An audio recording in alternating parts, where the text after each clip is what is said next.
Hello everyone, just a quick reminder, you can now support us on Patreon. You can get this show and all our shows a day early, and lots of other goodies by supporting us. If you like what we do, and you want to see us do more, you can find us at patreon.com/StudioOmegaYT. Thanks for your time, guys. Hey everybody, before we get started, I just want to remind you that this episode is brought to you by our patrons like Mieruru. Thanks for your support, guys. Thank you. 喜べ少年. That's right, everybody, it's time, once again, for Let's Talk Fate Grand Order. I am one of your hosts. I am the knight of... probably talking too much. I think I've made that joke before. I don't know. I'm Omega. With me, as always, is the knight of not sleeping enough. Lucky. Fucking. The sleepless We knight. were just talking about that. Ladies and gentlemen, I hope everyone is enjoying Fate Grand Order, also known as You Totally Asked for This. And while we here at Studio Omega try to bring you the latest Nat Geo-related news and memes, we do have to say that we will be talking about current and future events for both JP and EN versions of the game, so anyone not wanting spoilers should just go beat up Moroni. We'll probably give it again, but we are real serious about that spoiler warning, because we are talking about an upcoming story chapter, and in order to properly prepare you for these events, we're going to have to spoil some things, so you're going to have to go in blind, or you're going to have to suck it up and let us tell you how you're going to get your ass kicked, because you're going to get your fucking ass kicked. Lucky got alcohol, so he can suck that up. Taste. Well, that brings us to a very important... Playing Pillars of Eternity, now on sale on Steam. Apparently, he says it's a really good game. This has been your Ron Plays Steam Games Corner, because he's that guy who is always buying in those Steam sales. Playing too many games. Yeah, we got the Steam Summer Sale, and I'm looking at things, I'm like, do I want to spend money? No, I don't. I just almost spent a never whole bunch of have money when a Steam sale comes on, so I'm just used to it. I'm just like, whatever. I mean, if somebody sees like a cool like 4-pack or 2-pack, or I just say this in general, if you're out there in the world, we already did this, I think, one Steam sale, but if you're out there and you see like Tabletop Simulator on discount, buy yourself some of those. It's a great platform for lots of fun things that someday we'll definitely do stuff with. Eventually. But let's move past all that. Let's check in with everybody's favorite Kohai, Mesh, and see what today's tips and tricks are. 先輩、起きてください。 That's right, it's time for Wake the Fuck Up Senpai, our regular segment for pro tips. The proest and the tippiest. I say, especially with today's section. So, first off, this is not actually the first bullet point, but I'm going to say it first, and you're going to have to excuse my loudness, but do your breakup quests. Put those stupid clapping emojis in between each of my sentences there. I've been seeing this a lot with people on my friends list, especially in this event. Like, obviously, I understand we've had a lot of events tied together, but let me tell you, you're not necessarily going to get any more time, or at least not time when you want it. So, at some point, you need to take a break in your game, and you need to do those fucking rank-up quests. They're very important. And, like, most of the ones I haven't done are because I can't do them, because those servants are not max level. But all those people I see out there with max ascension Ushis who don't have a third skill, golly gee willikers, there's a reason why they gave him a third skill in the first place. Not just because she needs it, but it's a reason why it's in, okay? It's very important to their mechanics. So, Omega, I'm gonna cut you off here real quick, because I want to tell something to Burn here real quick. So I'm looking at my support list right now. Riders, nowhere to be seen. But guess what's at the top of my Berserker list? It's an MP3 mama. So, Burn, where the fuck is your wall? Oh, well, you can tap Show Support Setup. Here's an extra pro tip. You can tap Show Support Setup, and you can see their entire lineup. You can pick the wall from that list, if you see them. Oh, you can? Yeah, just tap it. What? Confirm Support Setup. Hey, this is an audible. We're doing a live pro tip. Yeah, you hit Confirm Support Setup. That shows up that person's entire support setup. You can pick which one of their servants you want. What? So if you just see somebody's name at the top of the list, but it's not the servant you want, just go ahead and click that. Holy shit. Like he's That dumbfounded. was super fucking useful. Live. Truly pro tip worthy. Yeah. Our next pro tip is not really that pro tip worthy, but it's a mechanical thing I noticed that we may have mentioned in passing, but never is like an explicit, hey, by the way, this is the thing you can do. But I realized this the other day. It's almost completely unnecessary, but you can zoom in on maps with the 2 fingers thing. You hold one finger and slide the other. I just randomly did it while holding my phone. I'm like, oh, okay, that's a thing you can do. I did it this map because I noticed that the map for Onigashima is actually animated in some areas. Yeah, like It's mostly just like you can see, because there's a lot of detail in some of these map backgrounds. You can see some of the action that way, but it's not really essential. But it's just it's a neat mechanical thing I noticed. Yeah, look at that lava go. Look at that hot spring steam. Yeah, that's a great craft. Anyway, third tip. Because we have. So I also threw one in here. With so many servants now, don't forget you have a filter button to help you cut down on how many servants you're seeing at one time. It really helps when you're trying to find someone in particular, or trying to just to see how many foes and EXP cards you have for a particular class. Earlier, that quality of life. The what? We don't have that quality of life update yet. That's the thing in Japan. You can explicitly see how many EXPs you have banked for. Yeah, but for right now, this is the best you can do. Because earlier I had 101 out of 300 servants taken up. I was like, what the fuck? And I actually only had about 90 servants. I have 90 servants exactly. That's right. And that's a lot of servants to be scrolling through at one time where you're looking for someone in particular. Yeah, usually what I do is I look at what the enemy class comp is, and then I'm like, okay, I need a rider. Filter out everything but riders. It's similar to basically how the game auto filters for event bonuses, but just do it for anything. Yeah. So it's very helpful. And it's not a topic we've covered. So let's move into Records from the Throne, our regular achievement topic. As I kick my desk slightly. So, like last week, as I told everyone, I'm going to give everyone a fucking update on me, going for Mama, and I did get her. I did not have to break my bank. Although we are going to bring up an interesting point about this later.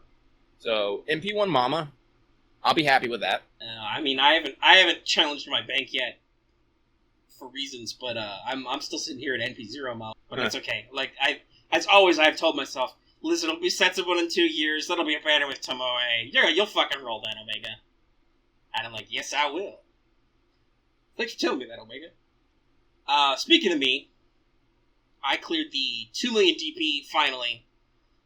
We'll get into why that's a finally a little bit later when we talk more about our coming thoughts about Onigashima. But I did it way easier than the other raid. So 200 million. I'm now working on clearing out what I want from the store, and afterwards, ember farming. Lots of ember farming. Yeah, I got one Kentucky left, and then I've got a couple of mats I really need out of that shop. Void Dust in particular. I think I got 2 Void Dusts. Remember when you told yourself, I'm never going to fucking run out of Void Dust? You were wrong. Remember those days where we're fucking Void Dust? I'm pretty sure we said that, one of our very popular videos is one of my early Let's Play FGOs, which is titled, It's Gonna Be Fucking Void Dust. Yep. Because I was farming for monuments and pieces, and I kept getting fucking Void Dust. Well, guess what? Guess what passed me? Times have changed. Yeah. You know what time has changed for in a good way? Fucking Dragon Fangs. I got 50 of those right now. Oh, yeah. It's fucking great. Get so many. Too bad I need mostly fucking bones right now.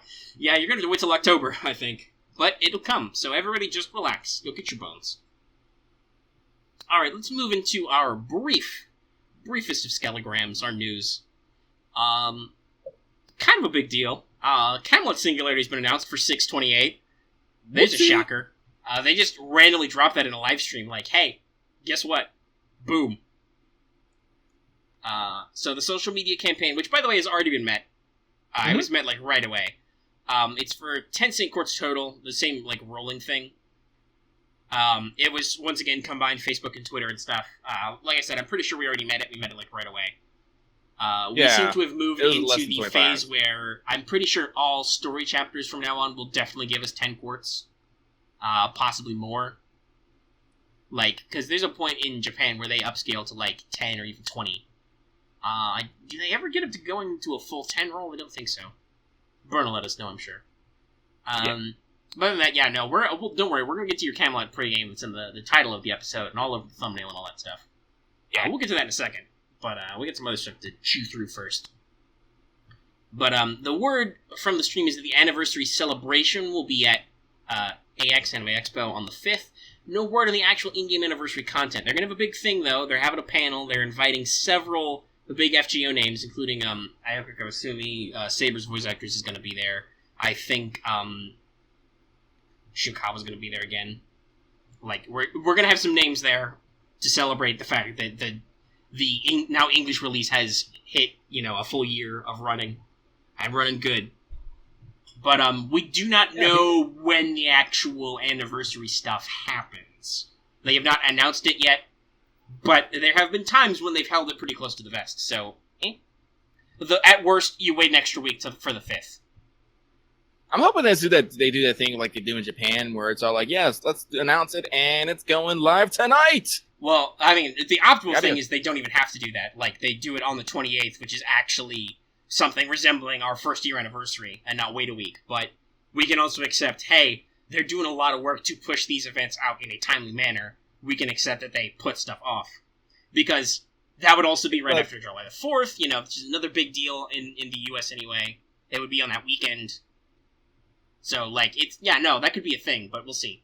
Again, it's they also, haven't announced anything for sure. Again, this is good because with them doing Camelot before the anniversary, people are a lot less concerned that things will be getting cut out. Remember when Albert told us not to worry? This is why.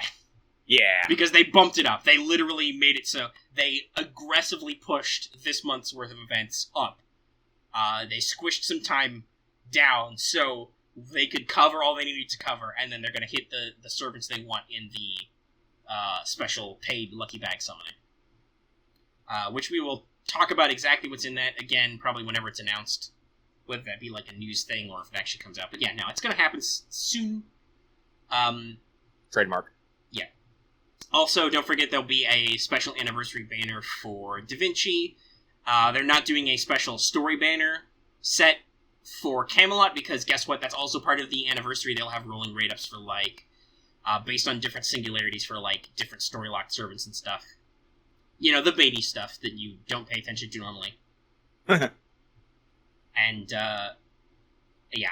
Once again, we'll get into all that. Though, this is the part.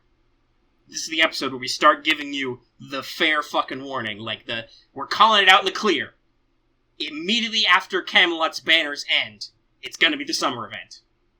It's just how it is. If you're lucky, there'll be a 1 week spacer, a literal 1 week spacer of half AP or something. But I don't feel like there's gonna be one. All the events in Japan that were filler about this time were Bond expansions. We don't need that. So guess what? If they put something in there, that is the grace of God. The gotcha gods are smiling on you, giving you that extra week. Because otherwise, fucking summer. I could use a half AP on Embers right about now, but everybody could, I don't feel like I'm gonna get it. Not until at least after summer. Yeah. Gird your loins. Tighten up your wallets. Add some extra duct tape on there, because it's welcome to summer in FGO. It's fucking rough. By the way, we'll cover this a little bit later, but Japan is also about to get fucking rough because we're pretty sure they're going to drop another story chapter in the next month. They're going to have a rerun for last year's summer event, and then they're going to have the new summer event. So, Japan's real fucking boned also. Share your pain with them, everyone. Okay. I talked a lot. Lucky, let's move to Camelot Free Talk and talk about Onigashima. Onigashima, our second/final thoughts? Yeah, because it's going to be over by... Yeah, there's 5 days left. And honestly, even if there was another week of content, there's literally nothing really else to do. Yeah, there's nothing to talk about. We are in the end game. We are in the epilogue. We're in the end game. Everything's been beaten. You can beat up Onis again. Okay. Yeah. But you actually wrote this first bullet point down, didn't you? Yeah, I did. It's a super important question, and I have to ask, where is my hug? You actually clapped. I love that. No, that's what I said that in the video we released for the Onigaishima too. I'm like, Rip didn't get my hug. In case you don't get it, well, first of all, just watch our playthrough. But yeah, no, Raiko snaps to her senses after you beat her. She goes, and she's like, "Oh dear, how terribly sorry of me. What can I do to make it up for you?" One of your pointed options is, "I'll forgive you if you give me a hug." Mash is like, "Master, what the fuck are you doing?" And I'm like, "Mash, shut the fuck up. I want my hug." And then she's like, I'm disappearing. I'm like, "But wait, where's my hug?" And then in the epilogue, she fucking shows back up, and I'm like, "Where's my hug? Where's my hug?"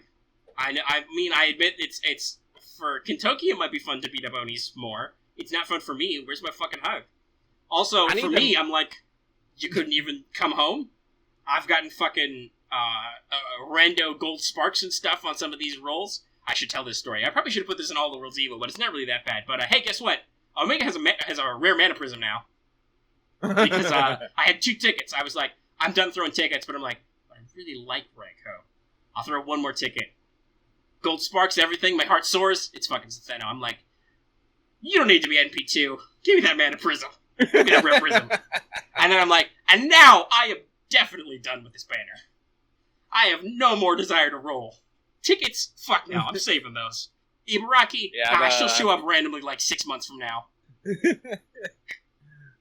Like, honestly, like, again, like, I'm gonna mention this, like, when I first saw Mama Reiko, I was all like, she has them titties, but I'm not like super wanting her until I like saw her, how she acted and how she spoke. I was all like, because I have a thing for voices. I really do. It's like, I don't want to put it as like a fetish, but if someone has a nice voice, I'm like, I mean, that's, yeah, I think that's just a human condition. Like, yeah. I mean, some people are really shallow. I don't want to put that necessarily on a lot of people, but some people are definitely like extremely superficial, looks only.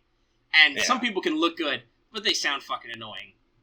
Yeah. But especially like, as you might expect from a game that has a lot of voice acting, you know, there's something to be said for like how people speak. Like that can be, I mean, forget even anything like, you know, anything remotely like a sexual interest. Well, maybe, I don't know, some of our audience, but for me, it's not. Kentucky's fucking amazing. Like you haven't been using him a lot, so you probably don't know. But his voice lines are fucking great. His extra attack line is most of these in gratuitous English, of course, is rock and roll. One of his attack lines is very relevant for us right now. Smash! I'm like, yes, Kentucky, yes. Say the things. Well, no, see, here's the thing about Kentucky. Like, again, before I just had Kentucky's design and like his class and stats, really wasn't that sold on him. But once I saw Kentucky in story, like in Rashomon and his writer version, like, I'm completely sold. Like, next time there's a Kentucky raid up, I'm probably gonna try and roll for him. Hey, I don't know if I think there's one sooner than that, but I guess you know when there's definitely a Kentucky raid up? Sensibun, which also has a Mama and a Shuten and a Tomoe raid up. Sensibun's a real great banner. Well, let's pretend. Let's prepare to throw wallets. Open no, wallets, men. Aim, yeah, no, he has a throw. cool. And then of course his noble phantasm where he shouts "Golden Drive." I put a little too much high on that. He's lower than that, but still, like, you know, and a classic good night. He's great. He's fucking great. He punches the shit out of people with lightning. Kentucky's a good boy. He's a real good boy. That's our second bullet point, and we just segued into it amazingly. Mm-hmm. Because he is, like, his dialogue's great. He's like entertaining and cool. He's like real bro with you, calls you boss and stuff.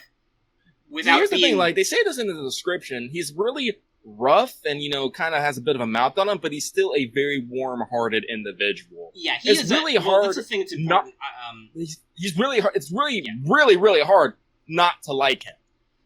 This is something that's very important, but I'm pretty sure the version of Kentucky that's the Kintaro story, the Golden Boy story, is like an extremely popular figure with children specifically. And he says this, like, I can't drink and drive. That's not good. That's not cool for the kids. Like, so he is an extremely Golden Boy is like there's a lot of character.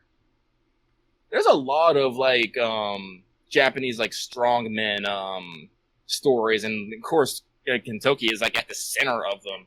He's like one of the first like folk tales a lot of children learn, I believe, because Japan still puts a lot of effort into people learning about their folk tales.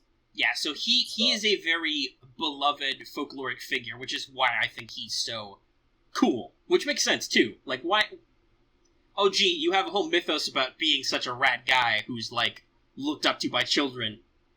It makes you a great character.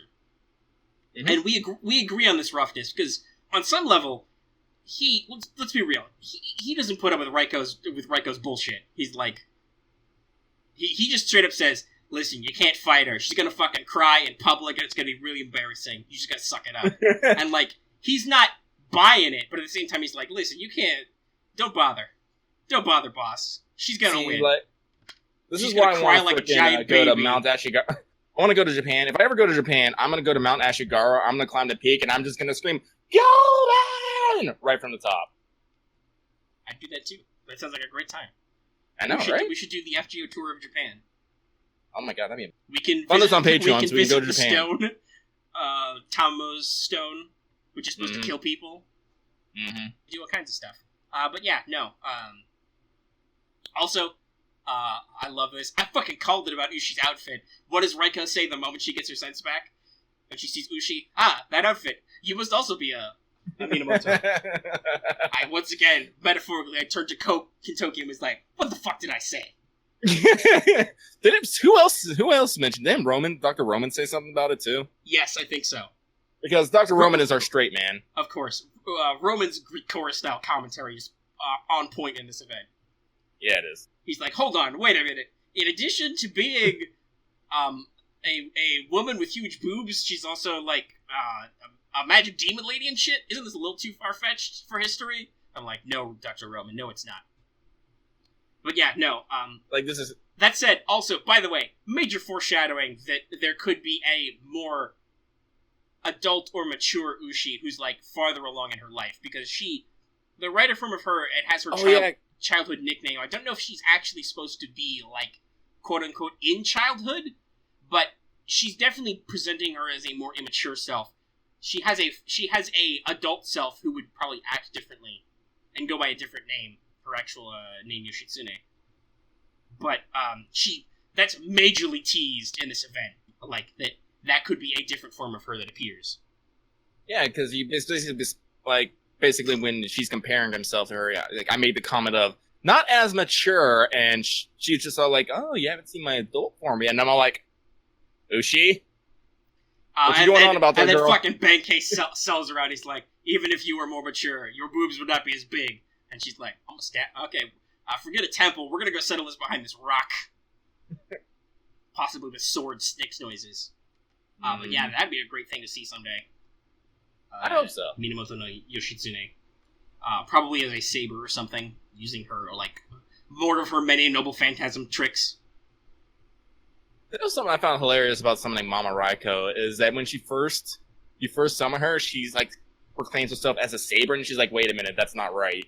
I'm all like, yes, spending all this money was not a mistake. Yeah, one of her many states of being would be the saber, but at the same time, we've heard in other events from Kintoki that the Saber Raiko would be the very serious one who would be all business. The, like, Secretary of War lady who kills the shit out of demons. And he's like, no, it's bad news. And she's already pretty serious when Shuten and Ibaraki shows up. And I don't know if I want more serious of that. I'm like, yeah, we'll see how we like the slightly more serious, but at least in a comical situation, Lancer version who appears next summer.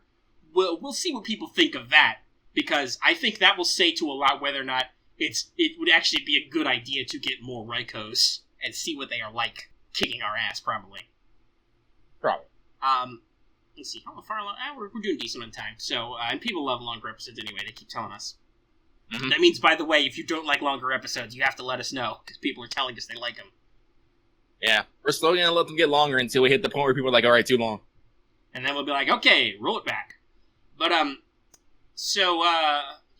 you probably haven't seen this, because I know you say you don't go on the subreddit much unless you are specifically, like, prompted, but, there's a little bit of hullabaloo going around, the quote-unquote, the raid is rigged conspiracy.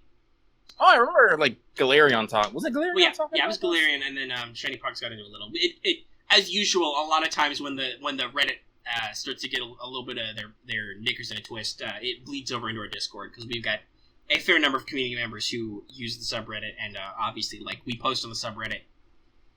By the way, if you also use the subreddit and you haven't seen one of our videos, you know, we wouldn't mind an upvote, because I do know that a decent number of people just download the video because they don't want to see it, so it just kind of gets out of their point of view, but obviously that hurts our optics, as it were. So if you like our content and want other people to see it on the subreddit specifically, go ahead and don't feel free to, like, tab that upvote, just so it gets more up. But, like, if you're not on there anyway, don't go out of your way. Yeah. It's a thing we should point out, that we regularly get a small number of downvotes, which cancel out a small number of upvotes, but it makes it 0, so we don't necessarily get as many hits as we'd like. Maybe. Like, you know. But anyway, so there was a lot of hullabaloo about whether or not the raid is quote-unquote rigged, because sometimes people feel like the damage numbers are being a little weird, and, like, I'm not gonna boil it down. There's a lot of math, and there's a lot of judgment on both sides, and there's a lot of, like, just not necessarily provable assertions, because hey, guess what? I think the subreddit is like at the most like 2,000 people active at any given time, and only got like a couple tens of thousands subs on a server which has supposedly 3 million downloads. Like that's chump change. So getting a slice of the actual audience is hard, right? And a lot of this is not going to be client side, so you can't even really data mine stuff out. So it's hard to not client side, but server side. So it's hard to data mine out like what's actually going on. So there's a lot of just people saying their opinion, and then there's no way to prove it. So we're not going to get too deep into it. You can look it up for yourself if you care. And I don't want to take too much of your time up if you don't care, because we got a couple more thoughts. But here's the thing that bugs me. It's like, well, yeah. I'll say this first. I don't like the way we use the word rigged. Yeah. Language is very important, guys. Rigged is a word that has a negative connotation, which I think is the wrong way to think about this. Like, I get that people are people like conspiracy theories as a general rule. It's why they're popular, and like even then, I see myself not as necessarily conspiratorially minded, but there are some times when you get that itch, like you feel like something's wrong with the situation. Mm-hmm. But I think going like, the raid is rigged, and I'm building like a hushed conspiracy theory about it, that's the wrong way to... Worse the way I see if something like this was the case, it's just literally hand-holding. Yeah, like, they don't want you to fail because it looks bad. Yeah, like, honestly, like, if you guys failed, like, literally, what happens? Does the story, like, stop right then and there? Like, oh, you can't beat the Oni. Do you have to, like, do the whole fight over again? Do you want to take that kind of time? And just imagine, the public outcry if they did fail. Do you know how many people will be online getting pissed off at other people for not pulling their fucking weight? Also, keep in mind, that's an entirely thing that could have been happening those times when we were like, oh, the damage is weird. Because there was an exploit with Arash where you could fail the quest before the actual raid quest started, so you could blow up the first wave of enemies. You would fail the quest, but because it's a raid, you didn't quite fail, so you still got like half your rewards. Including what drops you would have gotten if you actually completed the last wave. So, it was still like have something. So it was a really efficient way to farm that did 0 damage points, both for you and for the global bar. Yeah. So, like, there were definitely some people who were not necessarily pulling their weight until they patched that hole. But... yeah, so it's like, honestly, like... yeah. I think the point of this whole raid is just basically make a giant group effort. And as long as the I guess I said the player base, that's the word I'm looking for. Like, puts a solid enough effort that they get close enough. Yeah, I see no problem with like the game going, all right, you did it good enough. You guys did it. Thumbs up. Or go on to the next one. If they want to artificially shave off some damage in low activity hours anyway, just because that's the way the server works out, that not necessarily everybody is up and doing it at the same time, that's also not a huge deal. Like, I'm sure somebody could pull up something, but I have heard that in general, like in MMOs, for instance, like, global raids and stuff, those don't ever fail. Because it's just bad. It looks bad. The audience doesn't get their reward, and you get a lot of finger pointing and blame, and it doesn't look good. They don't fail. I'm sorry, this is the internet. But this is an important thing. It is definitely fucking possible to finish the raids early. We've seen that. The Green Oni got beat like days ahead of time both times. There was significant no raid time on the Green Oni, where his like HP bar was gone. So, and like, every other raid was after that was like down to like a couple hours, if I remember right. Most of them came down to the wire, but it is super possible to finish early. And like some people have been concerned, like, oh, but it came down to the wire those times. Is that them art? I don't think they are doing it so that the raid lasts an exact amount of time, because it lasts an exact amount of time anyway, as seen by the epilogues, right? Like, here's the thing about the green. Here's the thing about the Green Oni, especially the first time. The reason why that one went down is because no one had their damage points at that point. No one. So basically, all the hardcore players, all the players were trying to hit that 200 million as quick as possible, and then when a lot of them got hit that 200 million, they just stopped playing. Yeah, they stopped they stopped focusing on it. They stopped focusing on it. So, like, there are definitely that's the thing that happens. And then And then a lot of these raids, you see an uptick in damage at the end. It's because people are going, oh shit, the raid's getting close. I heard anecdotes from several people who were like, oh, I was doing like a lower BP just to farm, but then I picked it up to a higher BP to do more damage because I saw that the raid wasn't running. Yeah. So like, there's a lot of human behavior that we just cannot analyze here, and I think especially with the quote unquote the raid is rigged, it's the wrong way to think about this. And quite frankly, unlike it's not rigged, it's a failsafe. A lot of people like to do the conspiracy things, like, oh, we're gonna get to the bottom of this, we're gonna unearth something. You're not gonna unearth anything. There's nothing. There's no good that will come out of you digging in this. This is not like they're hiding something from us. It's just like you said, it's just a failsafe probably, if it even exists for sure.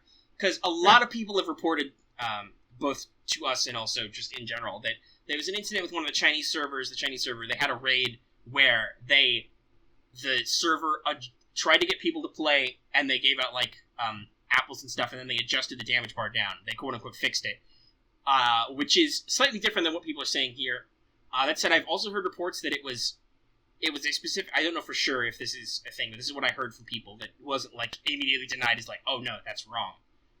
People were kind of agreeing with it. Was the idea that this was a raid event where the HP of the next phase was determined by how well you did in the previous phase. So the Chinese players smashed the fuck out of the first phase, and then the second phase was like way too hard, and then they lost hope, and that's why the server dropped the bar, which honestly is not rigging. That's our mechanic was not balanced properly. We have to rebalance it, right? Like, so, like obviously we know from like the way that we failed like a social media campaign, and then they gave us the courts anyway.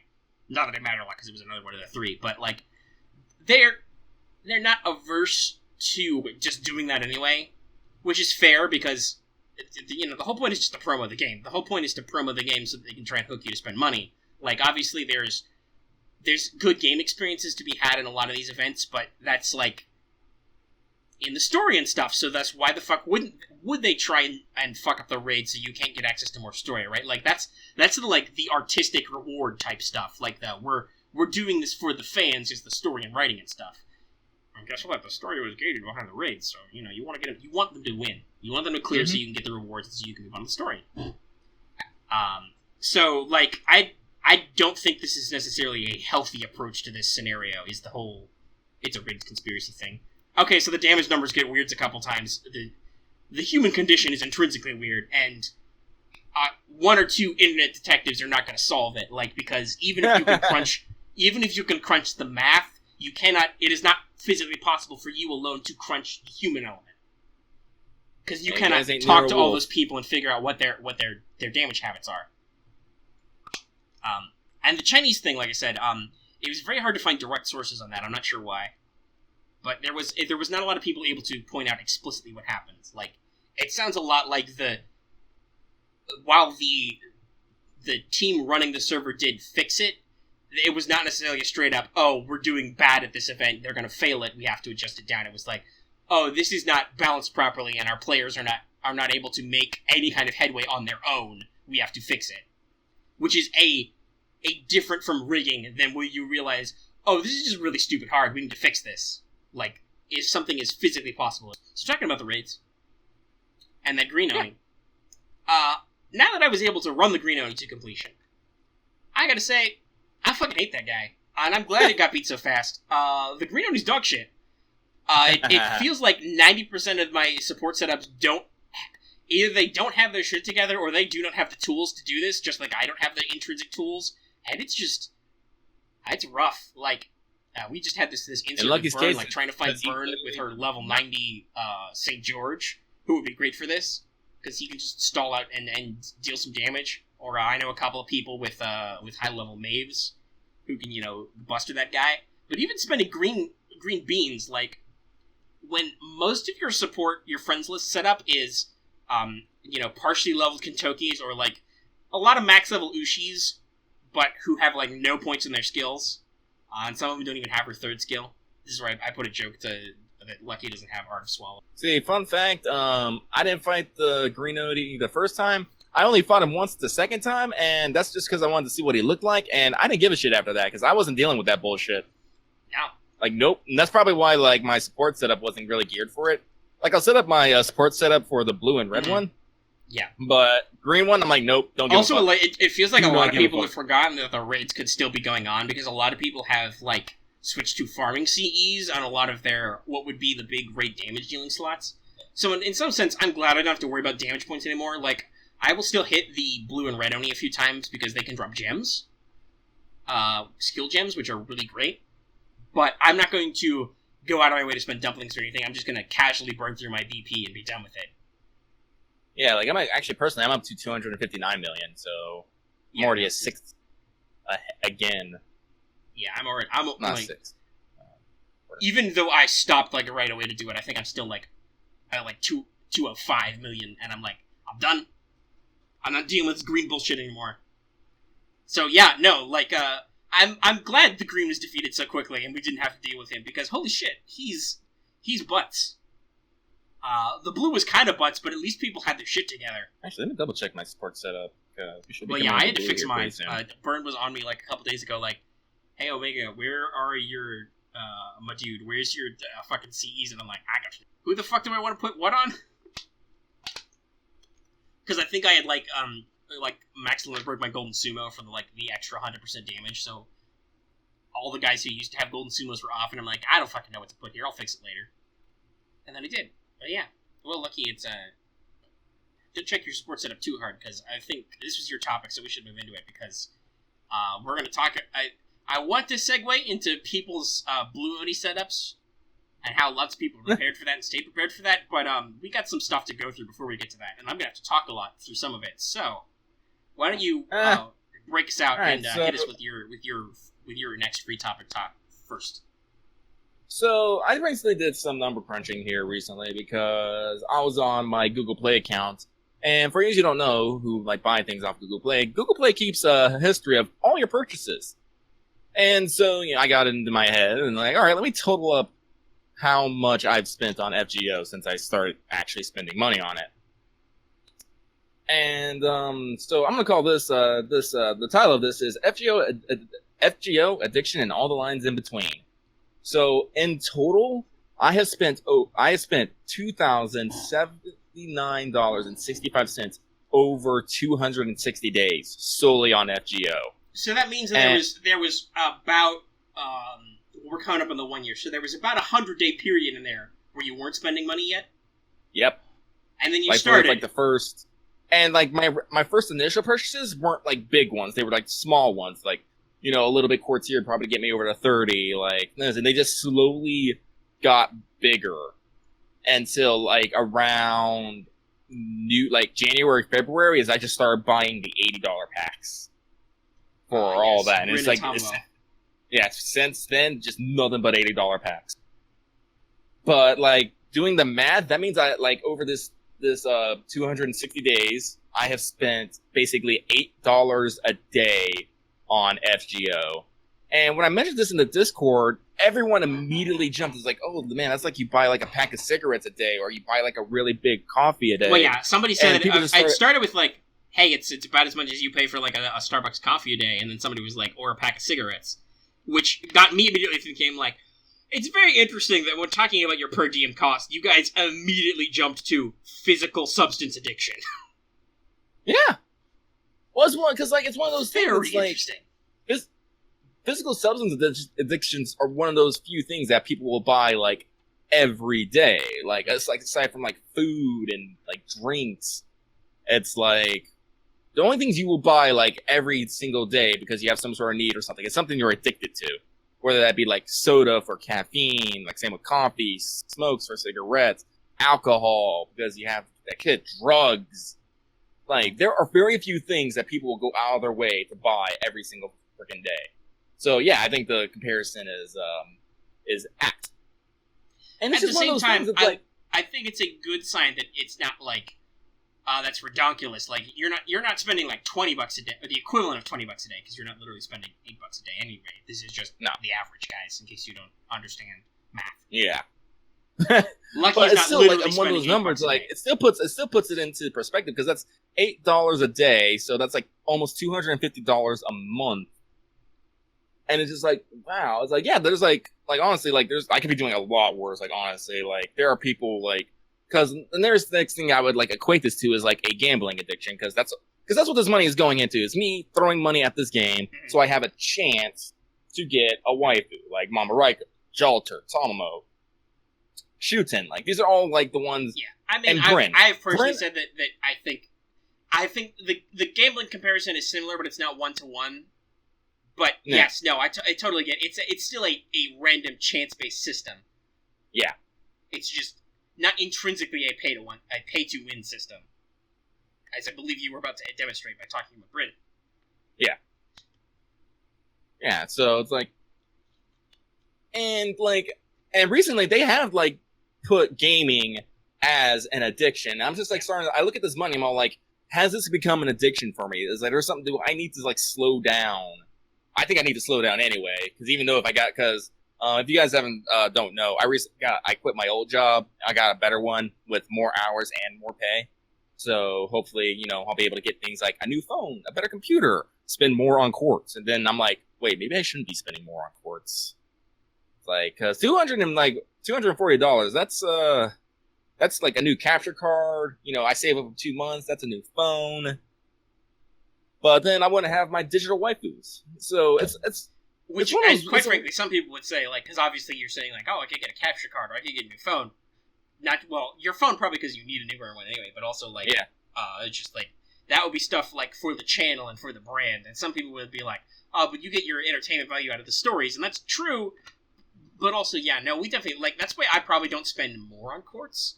Because we make it, at this point now, we make a decent enough amount on Patreon. Like, I could buy a little bit of quartz every month, probably.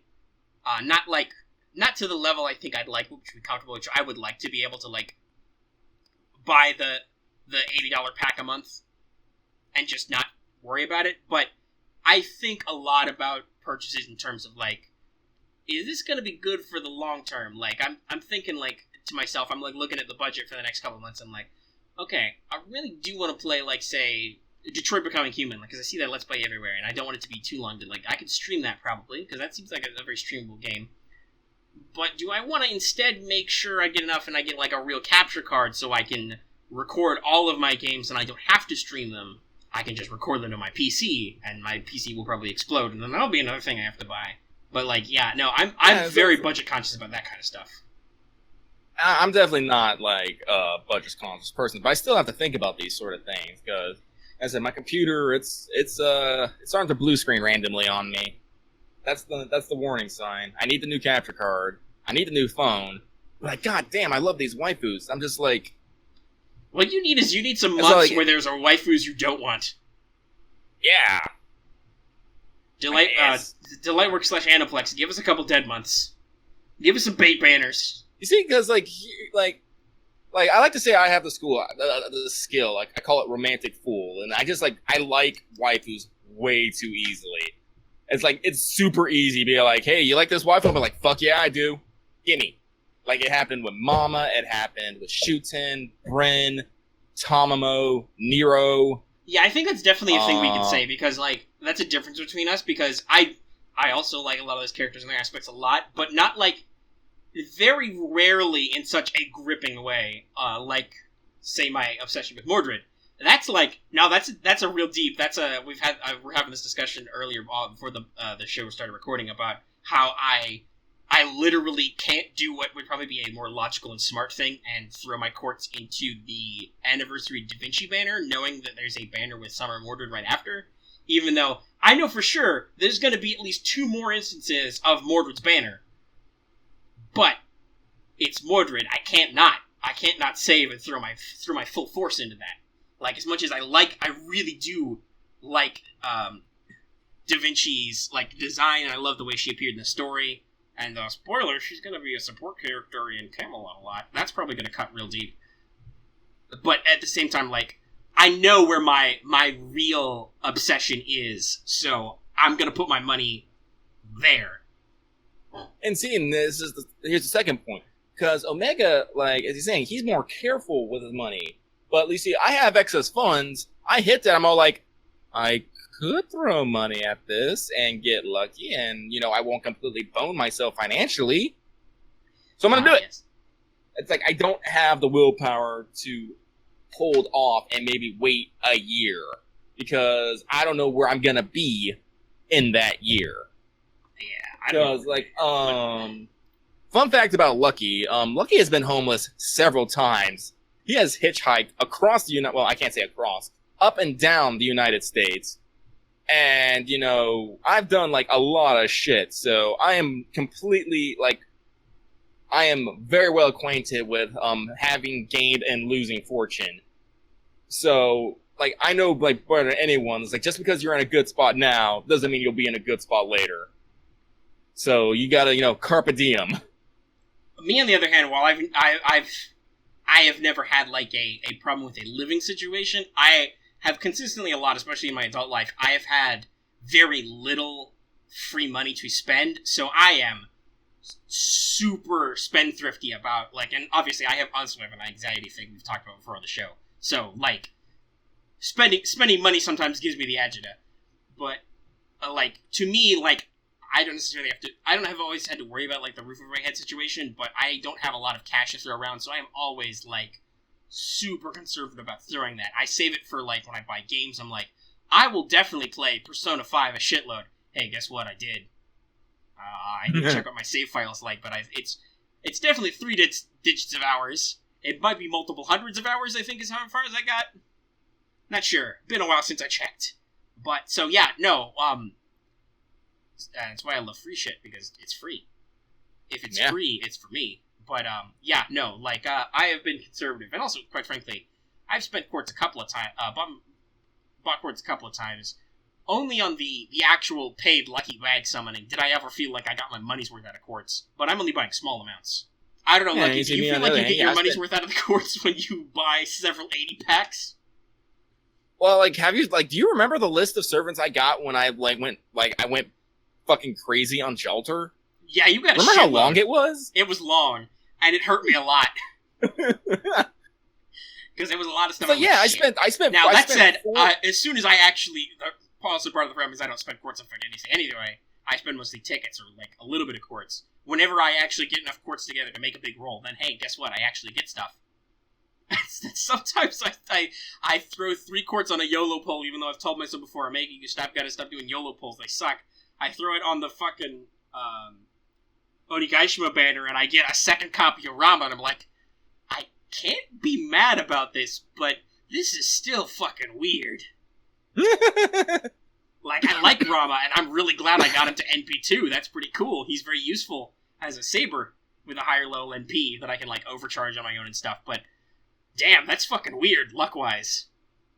Yeah, it's like it's same with me. Like, when I'm playing, like, random SSRs, like, I pulled, like, a random Arjuna, a random, Uncle Vlad, when, like, when I got spooked by Jack on the Shootin, banner. That was, like, hey, well, I mean, we can talk about our the weird SSRs. I still have that one story. The fucking 2 Teslas, 6 tickets, no Lancer Altars. What the fuck is that? I know he's on radar, but still, like, that's fucking ludicrous. Yeah, so even with spending, like, ridiculous amount of quartz, when you get something special like that, it's still... you don't become dead to rolling, what I think I'm trying to say is, just because I spend money on it. And let's be real, even if rolling isn't quite like how gambling works, because there's still a fucking catharsis in getting something good. It definitely tickles that psychological itch. I have that problem where I'm like, fuck, I really like Mama. I like her animations. I like her skill set. I could use a Berserker Sweeper, sure, and also, like I said, I like those animations. Ah, fuck. I told myself I wasn't going to spend any more tickets, and then, like I said, I spent a ticket. Then, usually what happens when I get that urge to roll, and everybody who plays this game should understand, you get that feeling, you're like, fuck, I need to roll. Usually what happens is either I'm rewarded and that's what I'm away, saying, it's like... Or I get fucking trash, and I'm like, alright, that's it, the itch is scratched, I'm done now. I've reminded myself that the gacha is a cruel mistress, probability is not in my favor, I need to fucking stop for a while. Yeah. So, it's like a really interesting six. I would love to see, like, others people reactions, like how much, well, not exactly how much they spend, but how much they feel they spend. We'll say this. Do they overspend? And, like, how their general reactions are with the gacha.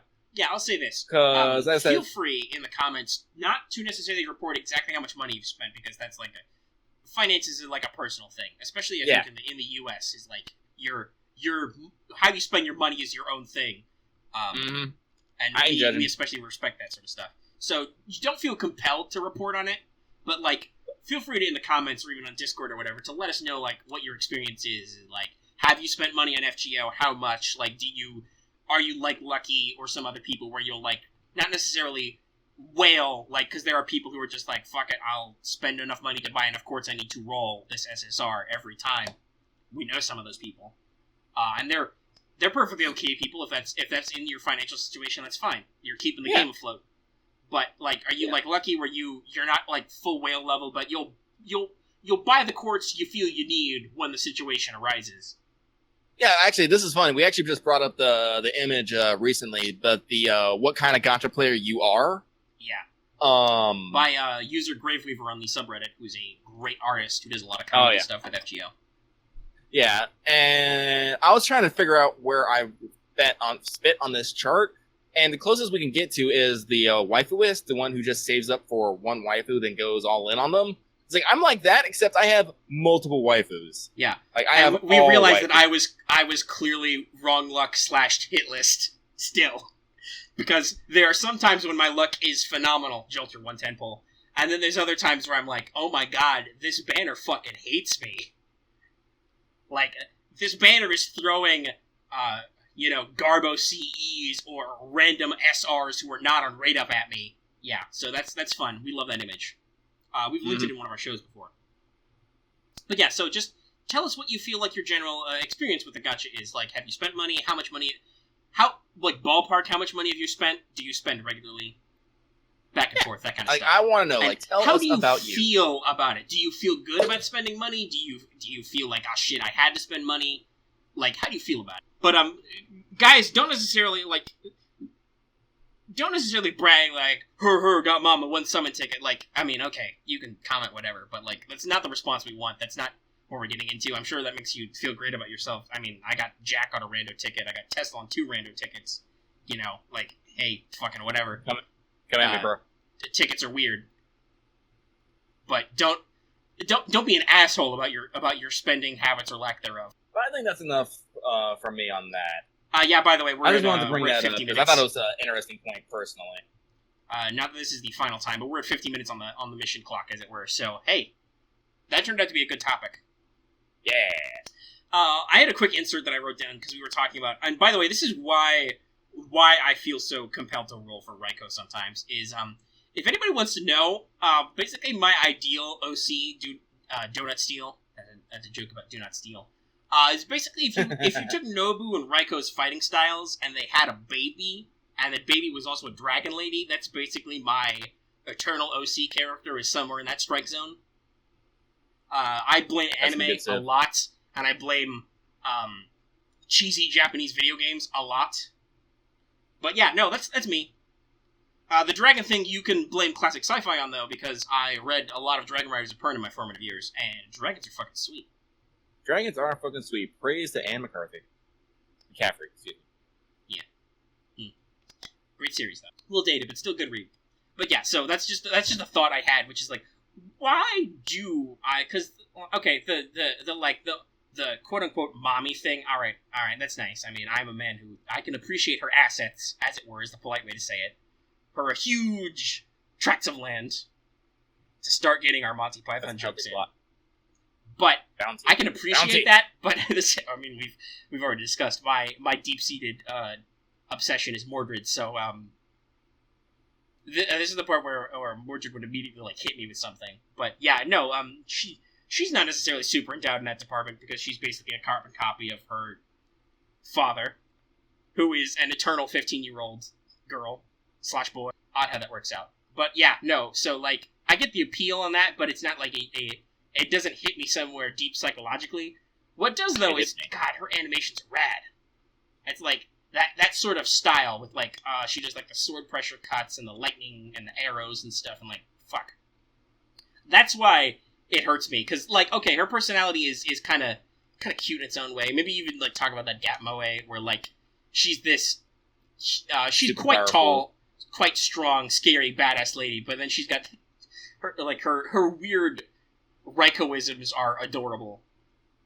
Where, like, Kentoki's, like, she pats Kentoki on his head randomly, and Kentoki's like, oh yeah, no, to get the way she wants, she'll just cry in public. And, like...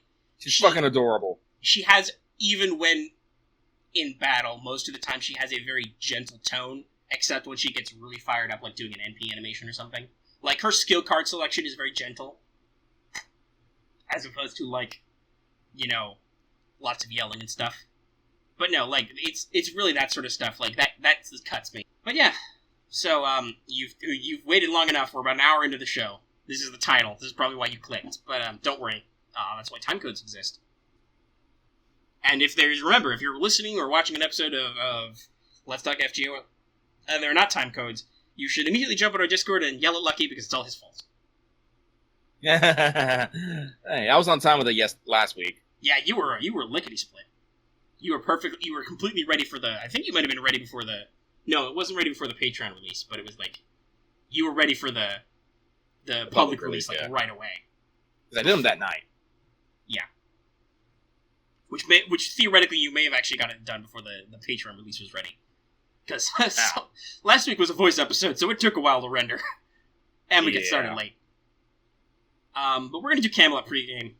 I will talk through some of this. Hopefully, Lucky will take over for some of it, because otherwise my voice will probably die. No, not that I'll voice, talk about bosses. My literal voice. Okay. Alright. Welcome to the Singular 86, Divine Realm of the Round Table Camelot. No, this is not actually literally Camelot, because the date is AD 1203. But it's called Camelot.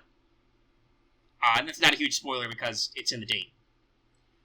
So, the chapter will contain 17 approximately main quests, spread out over several pips, obviously, and about 14 free quests, so you're looking at about 31 sync courts before this is all over. Which is good. There's another 10 roll in there. Expect each main quest to run you about 20 AP per shot. Same for the free quests. As discussed earlier, your primary allies will be Da Vinci and Bedivere, and then you get a smattering of various Hassans, Arash, a new servant, Tora Tota, and Sanzo also appears. Fun fact, Journey to the West was supposed to be a trial quest for Sanzo before she showed up in Camelot as, like, a big story character, but I think Natsu just fell so much in love with some of the basic writing that he turned what should be, like, a one-day single battle trial quest into a whole event over a couple weeks. It was a good event. It was good, but, that's how that man is. Alright. So, dig the fuck in, boys and girls. Camelot has new mobs and the beginning of some very gimmicky bosses. We're not going to spoil the details of why you fight certain people, we're going to give you some warnings. Also, really, it's not spoilers because it's noted later down, you fight a lot of fucking people in this, some of whom are your allies. Some of whom you fight after they've been your allies, some of whom before, and all kinds of shit in between. But let's talk about mobs real quick first. I'll cover this, and then Lucky, like you said, we'll take bosses. So, First off, the Enforcer Knight appears as a mob with the Saber Archer Lancer Triangle, or as Berserkers, or as Rulers. So strap the fuck in for that. They can buff themselves and have single target NPs, and they drop a new material, Night Metals. By the way, this is me guesstimating what I think the localization might be called. Like, I think the literal translation of these guys is, like, Enforcement Knight, but just to me that thinks, like, they're probably going to shorten that down, because Enforcer Knight is the same thing. We have a new huge caster enemy, the Sphinx, who has an AoE NP which inflicts NP seal, and they drop Scarabs of Wisdom. There is also an upgraded version, the Sphinx Queen. Note, they actually have gender traits, and they flip for this. Regular Sphinxes are male, Sphinx Queens are female. This actually matters. Because that bonus damage, son. The Ifrit is another new caster enemy who can self-charge an NP plus and to a single target NP which burns. They drop Demon Sealing Lamps. Also, these are coded female. They're like female fire demon ladies. Nice. We have a new generic undead mob, the Mindless Ones or Mindless Fugitives, who are either assassins or berserkers. Mindless Ones are fugitives. Mindless Ones are assassins, sorry, and Mindless Fugitives are berserkers. They drop the Fool's Chains drop. And like I said, they're basically a new version of zombies or skeletons. Upgrade. There are autonomous defense units who are little archer mobs who drop Infinity Gears. They seem different than, like, the mechanized infantry type stuff, but they still do an old drop. Also, hope you liked Sea Fiends and Bladed Insects from the Zero Order event, because they're going to reappear.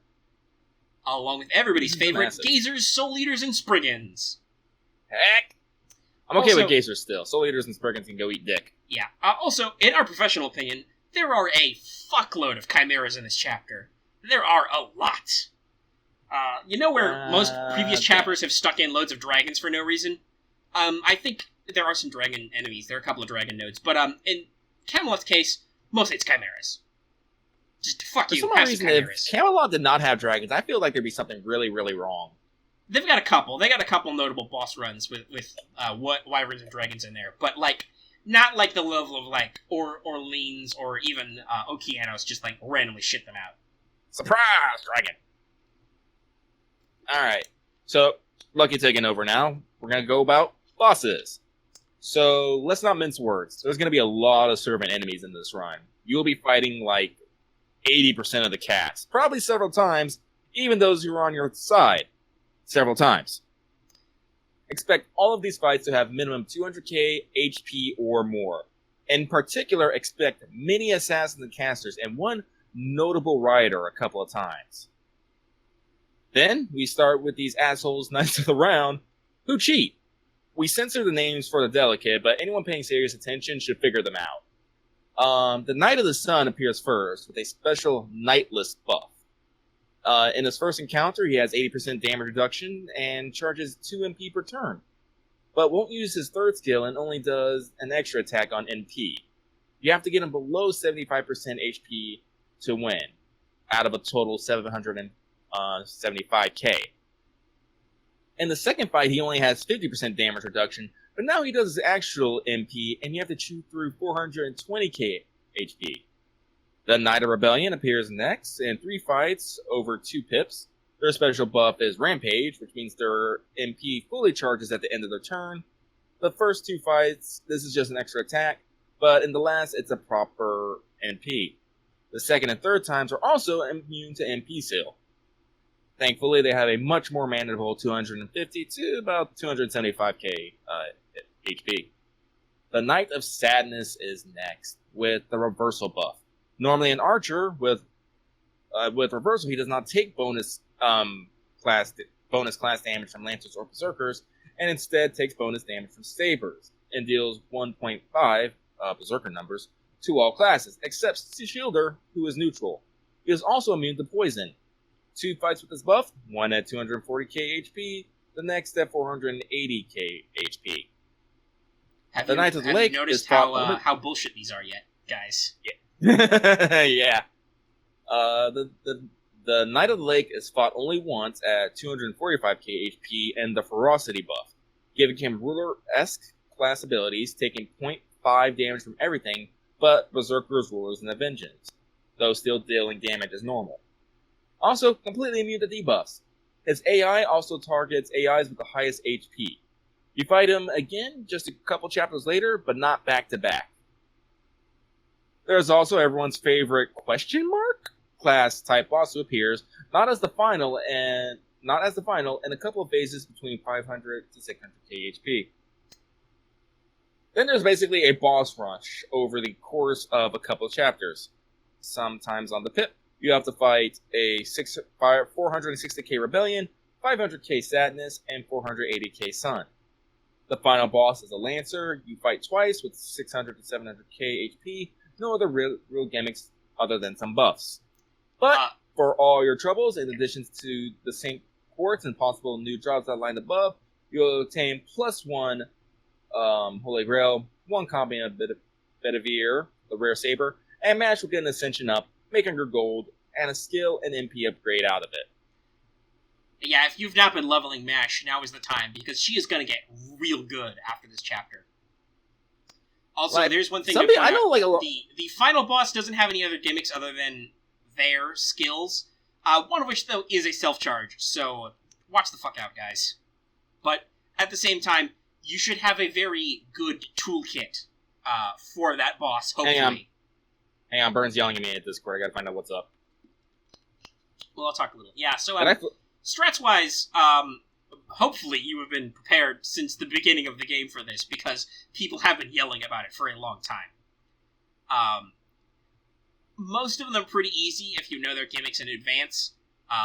the hardest is Mr. Sun, which is why everybody is telling you, yo, level your Raleigh, because she does bonus damage versus males and bonus damage versus sabers, and now she has a self-arts buff. So even with that fucking 80% damage reduction, you can still do some damage. By the way, yes, that is 80%. That means you are only doing 20% of your damage normally. And he has a lot of HP. It's real dumb. It's real bad. And each of them is different. Like, you can stun the Knight of Rebellion so they can't drop their NP on you every turn, but you can't stun the Knight of the Lake, but you don't have to worry about his NP charging all the time, like, hopefully. But yeah, no, it's rough. There's a lot of HP. A lot of HP. But yeah. So that's basically Camelot. I don't think there's anything else we need to detail. Our story pre-games are pretty general, usually. Just, you're going to spend this much AP, you're going to get this much quartz, there's this servant out of it. Like we said, we pointed out, there's going to be some big MASH upgrades. Oh, yeah. I know there's a lot of people who kind of, like, put MASH to the side and forget about her.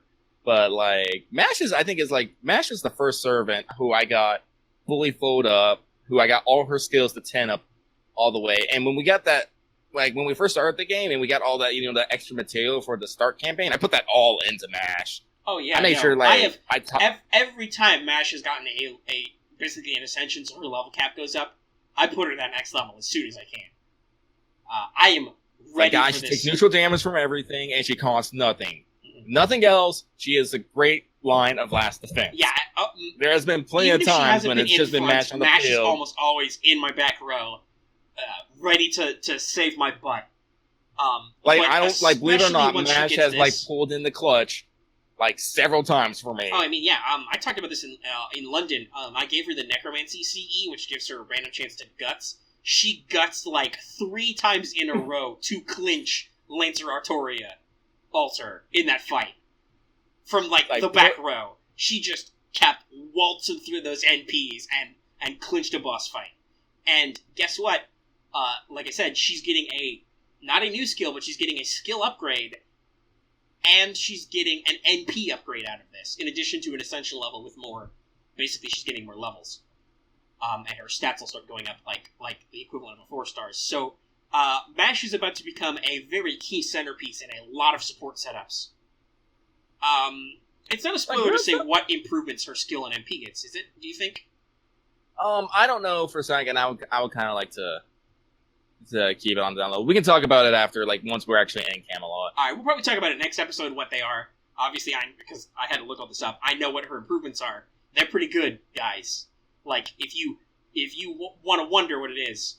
But, yeah, no. At the very least, I'm pretty sure this, at minimum, and again, this is definitely not a spoiler to say, this is the equivalent of MASH getting NP levels, because she does not, obviously, MASH does not increase her NP level normally, so I believe now she can overcharge normally, which on its own is a good thing. Yeah. But yeah. It's like, honestly, something like, I kind of wish, like, they had this, like, this kind of servant progression with, like, more servants. They gave you more story-linked servants? I think so. Welfares are similar, but all their progression is locked to one event over, like, a couple of weeks. Yeah. It's like, because honestly, like, with MASH, you actually feel like you actually feel her growth. Mm-hmm. Because you're locked at a certain power level that you use it for a while, then you unlock the next bit, she gets a bit stronger, and the next bit, and the next bit. It's like, I really like it. Her ascension happens in the middle of the chapters. It's not at the end, necessarily. So, it's gonna be like, it's like it was in London. Like, yeah. Some story stuff will happen, which I will finally be glad to get out in the fucking open so I can talk about it on the show. Because I have very carefully been censoring myself about certain lore in front of Lucky. But yeah, no, well, this will be good. We'll get a lot of MASH's story out in the open. Yeah, save my virgin ears. It'll be good to finally be able to discuss this. But yeah, let's move into our next free talk topic. Because we're not actually that far over time. The Camelot Pre-game is pretty short. Yeah, probably because we split it up. But I wrote this down, but yeah, basically, we're a little over a month. Usually it's like the first week in August, so we're like a month and a week out from what will be Japan's next summer event. So I feel it's time to start the official pool for Summer Servants 2018. So remember, the format is there's going to be one welfare who's a 4-star, and so far each of those there's been 2, so they've both been free versions of a limited SSR, Skahak and then Ishtar. It's probably not going to be Summer Resh Kigal right away, because that would be a little too on the nose, guys. Also, I think Aresh has only had 1 raid up. So it feels a little weird Basically, to give this is her away another for thing we free talk after. about with voice is that every welfare has had like 2 raid ups Right. before their welfare. And we've seen version, this with something Skahak. like She that. had her initial Thanksgiving raid up for us, and then the 3 million downloads, and now a free version of her is coming out. I think it's the same way that Ishtar, she was like Christmas banner, and then a million downloads event, and then she came out as a welfare. We'll get into why that makes me think that there's a certain welfare is upcoming, but we'll see that in a second. And then past that, there's one banner. There's a Part 1 banner that has 1 SSR and 3 SRs, and then a second banner with 1 SSR and then 2 SRs. We see very little reason why they will change this particular format. Now, so far, with only 2 years of records, it's a little titchy. It's not quite like how the pattern some people have noticed about Santa's. But so far, both years, every year, 1 SSR has been a Saber, as in Saber face, but not a little Saber face. It's been regular Artoria as an archer, and then Artoria Alter as a rider. And then the other has been one of the extra heroines, so it's been Tomo and then Nero.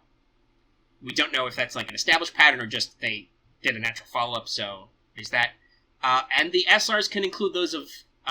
they can include the same rarity, they can include 4-stars who are still 4-stars, they can include downgrades from SSRs, notable Raiko and Mordred, for instance, were downgraded to 4-stars. Or they can be upgraded from a rare, like Kyo. And they've been pulled from permanent story locks, limiteds, and even one of a welfare's had a variant on it, because Nobu has a summer version. No, it's funny. Nobu has her regular version is free if you played the Guda Guda event, either that during the rerun. But if you want a summer event, you gotta roll it, despite being the same rarity. Let's go into my prediction. This is my best prediction, and I'll explain some of my logic a little bit later. But I'm calling Welfare Semiramis, because she's had 2 raid-ups, and there was that tease during her initial raid-up during the Valentine's event. If the pattern is truly a thing, then I'm going to say the first banner will be SSR Summer Altera, and then there'll be SR Summer Jean, Medusa, and Astolfo, and then Part 2 will be SSR Summer Lancer Artoria, who will probably not be a Lancer anymore, but, that version of Artoria. And then the SRs will be Carmilla and Drake. And note, I'm basing this a lot on, what they've done in the past, and, who I think are popular servants, but it's also a little short on FGO originals, which is very common in these. They usually have more servants who are original to FGO in the lineup. But off the top of my head, I personally cannot picture what that summer servant will look like. I can't figure out what's a good class for them, or what would their different ascensions be. What would you do with them that would be summary? I'm not sure on that. And some of them I don't know how popular they are. I think they're popular, obviously, but I'm not sure. Because I'm not necessarily 100% plugged into the community, at least in Japan. So, I will say, don't be surprised, though, if, against my expectations, you see a summer variant of, say, Nightingale, or Shuten, or Tomoe, or Hokusai, or something, against my expectations.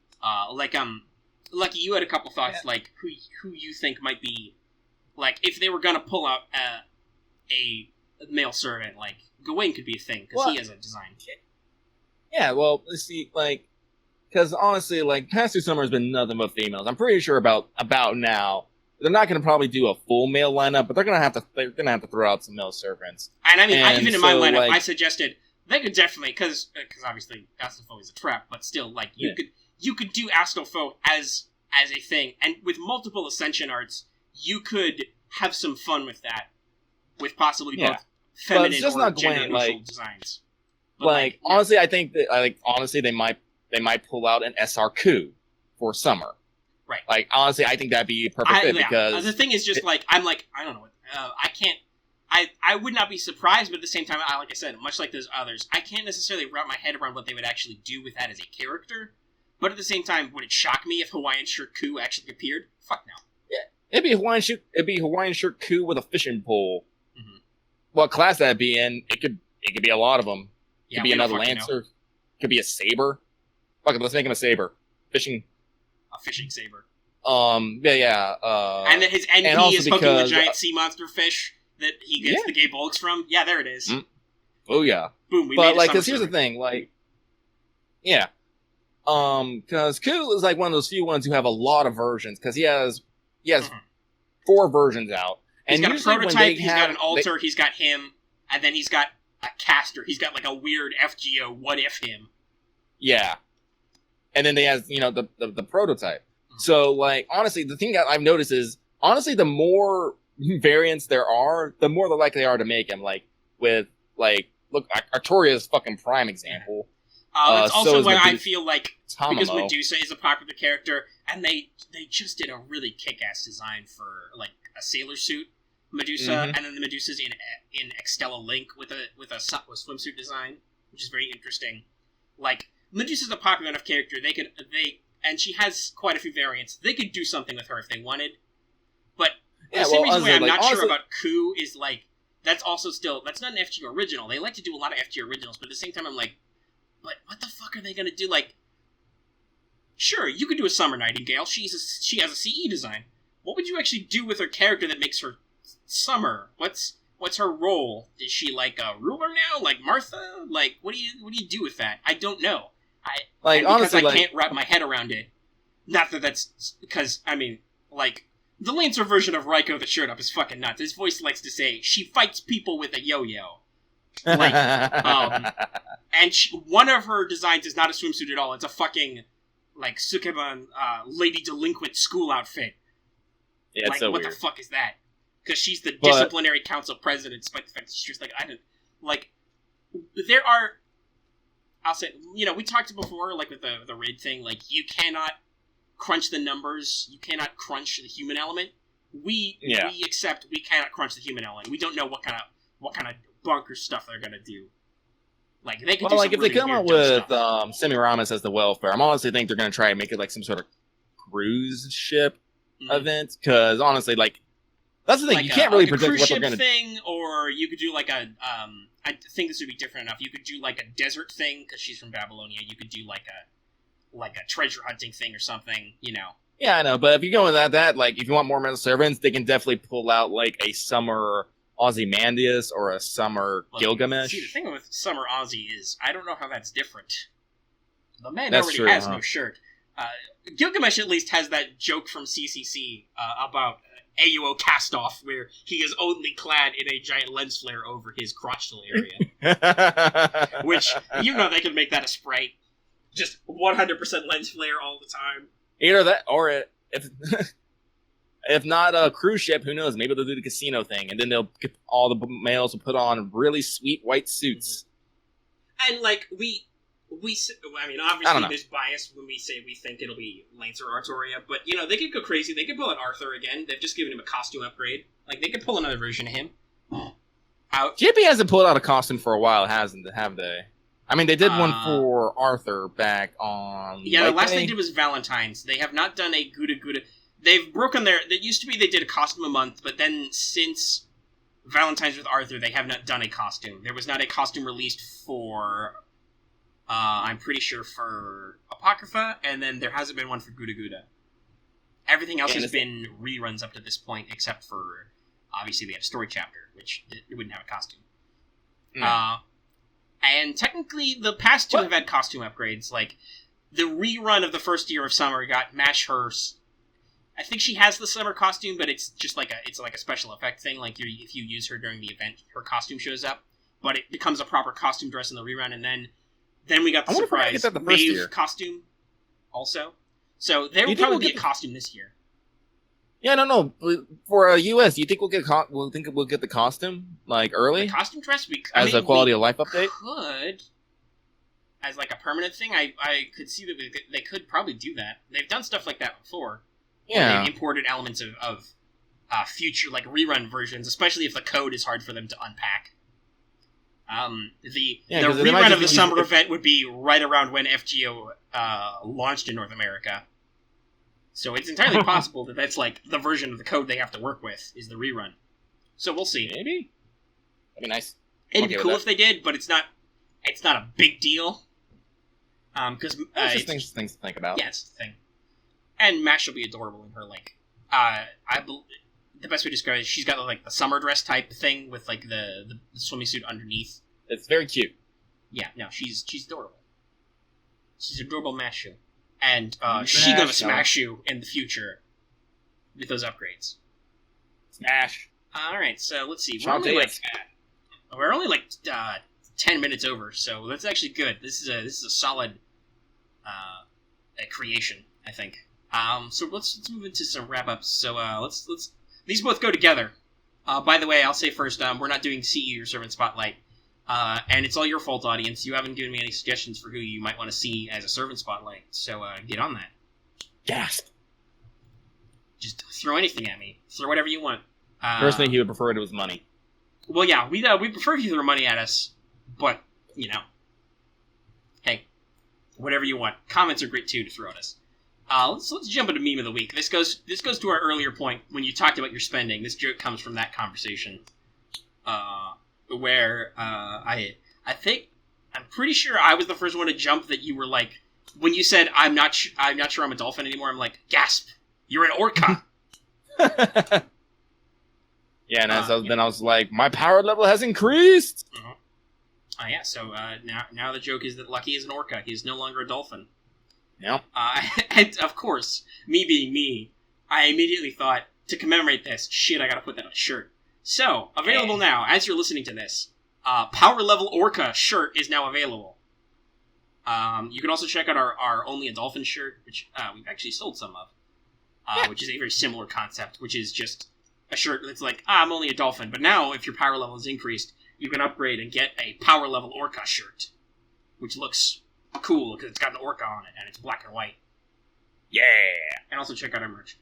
Funnily enough, Teespring has actually launched YouTube integration, but we definitely cannot do it because not only do you have to be a partner, but it's also like, and you need 10k subs total. And I'm like, okay, all right. We'll just include a link in the description for now. One day. Which, by the way, that's totally a thing. Look We at have a link in our description. Well, I'm hopeful, because Voice's videos always get a shitload of views. Like, he's talked about us like in his streams, but those only get a few, like 100 people. His actual videos get shitload of views, so I'm hopeful that some people will hear us on his channel and come check us out in the not-too-distant future. Maybe get those ball rolling on our other he's done with the editing, so who knows what's going on. Well, he's done with the audio editing. We don't know where he's at with the video. And he's got at least one more video project he's working on, which will be great. If you like the video he did about... The video he quote-unquote did about Shuten, you'll like his upcoming video. But anyway... I think that's about it for our show. Next time on Let's Talk Fate Grand Order. Camelot. We're going to be talking about Camelot and our first impressions and how boned we are. And also, I am in full hoarding tickets mode. So we'll see how that goes. I'm pretty sure they haven't I don't think they've announced the banner, but I'm pretty sure that... Oh, shit, I can go look it up. Lucky Vamp. It's like I said, I spent a few more tickets, maybe hoping I could get MP2 Mama. I didn't, so now I'm in hoarding mode. Because I got enough free quartz left over to do the paid gacha, but I'm not quite sure what I want to do after that. Like, do I want to roll for Da Vinci? Do I want to roll on Camelot?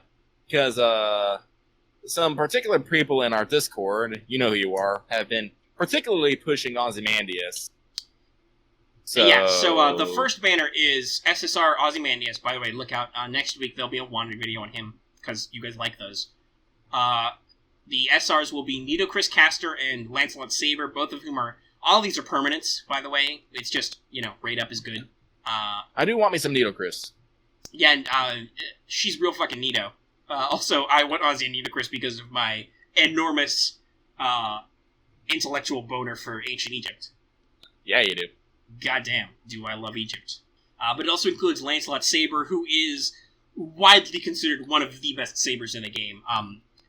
He is a single-target arts saber with, like, a lot of his crazy skills from being a berserker, and he's just real fucking good at his job. We've also got the adorable Hassan of Serenity on raid up as a 3-star assassin, and then the new 3-star archer, Tora Tota. He's okay. He's got an interesting kit that we might get into when we talk about So You Didn't Roll That 5-star. But I think he looks like he's an interesting addition to the 3-star lineup, and he's a AoE Buster Archer who's 3-star, so, farming. Everybody loves that farming. We're also getting some cool new CEs. The Origin Bullet CE is an interesting 5-star CE featuring everybody's favorite dad, Kiritsugu, and some of his memories, but it gives you Ignore Invincible and also gives you special attack damage versus caster. Oh yeah, I got spooked by MES Assassin while rolling. I forgot to mention that. That's neat. He's cool. He's a cool guy. He's a cool guy. There's also the Covering Fire CE, which features Maya, which gives you damage plus and a little bit of critical strength. That's a 4-star CE. And everybody's favorite, Battle of Camelot, which gives you 10% NP charge when your allies are defeated, but most importantly, hold on, let me show you this with lucky features. This fucking image. Oh, what? It's that CE. Oh, no. Oh, my so, heart. expect to get a lot of those in the gacha. Oh, no. And expect lots and lots of assholes to take screen caps with Battle of Camelot on board readers or various Artorias.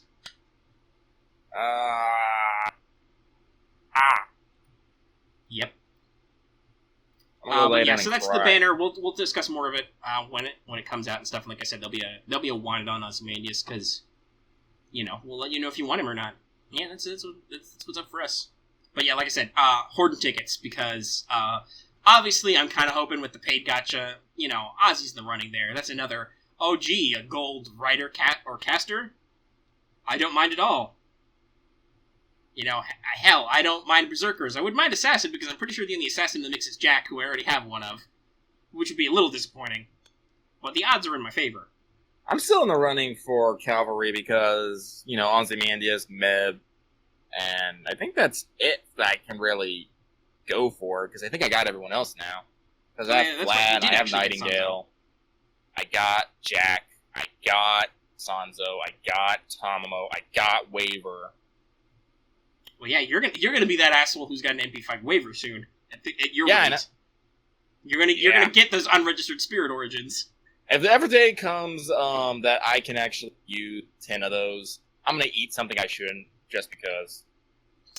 Yeah, you should fucking treat yourself. Mm-hmm. Because you've suffered a lot. But yeah, that'll be upcoming. Mm-hmm.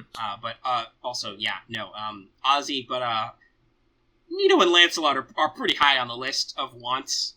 For reasons. And quite frankly, Serenity is fucking adorable, and I'm looking forward to her. Real talk, I need to complete my Hassan collection. True. Also, I got 2. There's only 2 more. I think she's another single target assassin. That's not great. I want some AoE assassins, but also, it's still very useful. Shout out to the Grandpa Hassan comic for making me want all the Hassans. Yeah, so we'll talk about that next time.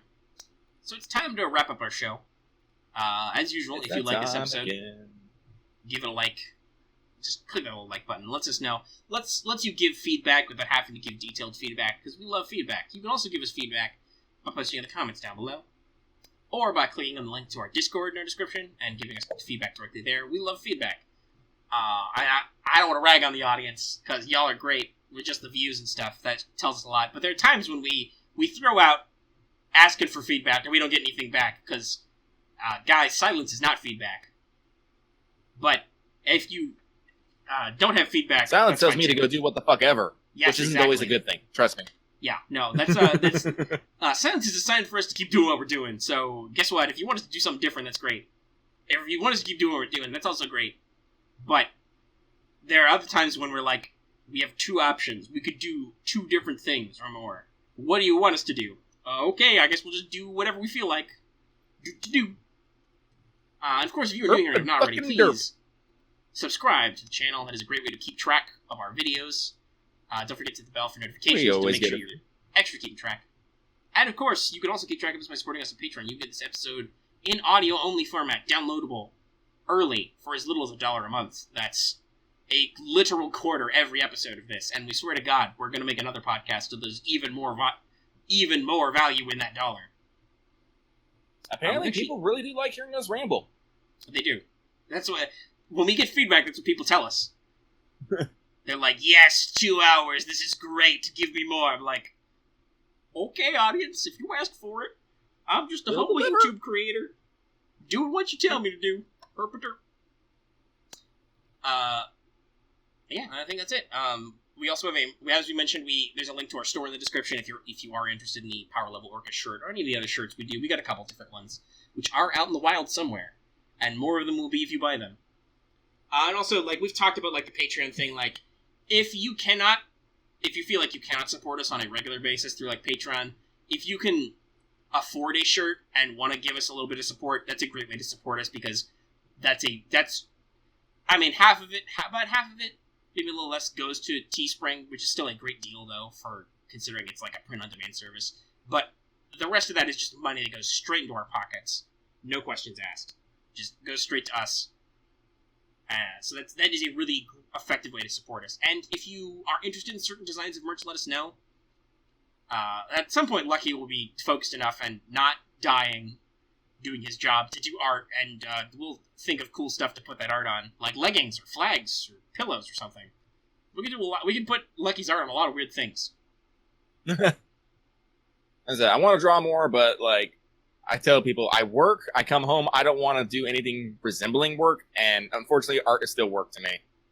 I just want to chill out, play a fuck ton of Starbound, and then sleep. And not record Starbound. Grumble, grumble. Anyway, by the way, yes, if you don't know, that's also another thing you can do. We have lots of other content on the channel, not just FGO Let's Plays, but also other kinds of Let's Plays, random news updates, just other little videos we do that we like. Oh yeah, I was doing Terraria one, but ever since I got into Starbound, probably not going to be playing that anymore. So unless you guys really want to watch me chill with more Terraria, probably not going to do that. Let me know in the comments below. Though at some point you will continue Bioshock Remastered, right? Yeah, I'm going to finish that. That's good. Because that's also, I think, very popular. People like that. As far as our extra content goes, like, very popular is a couple dozen views for us right now. But yeah, no, seriously, check out our other shit. Just because people aren't watching it yet doesn't mean it's not good. It just means we're not necessarily hitting our audience. Which is you guys. You are our audience. Hey, we're learning. But seriously, no, if you like just listening to us talk for an hour, that's a lot of what Let's Plays are. A lot of the Let's Plays are right now is, like, you can listen to Lucky talk for like an hour, and also he hits people with wrenches. I'm really good at it.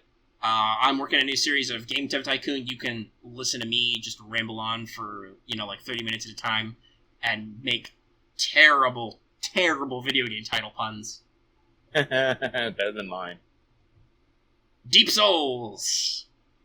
Killer app franchise. Alright, we'll let you guys go. This has been Omega and Lucky, coming to you live with Let's Talk FGO, and we're just gonna be done now. We're gonna be done now. Lucky, do you think we're done now? Oh, one last thing. Fun fact. I played Queen's Bohemian Rhapsody to Roll Mama. Just letting y'all know. Now we're done.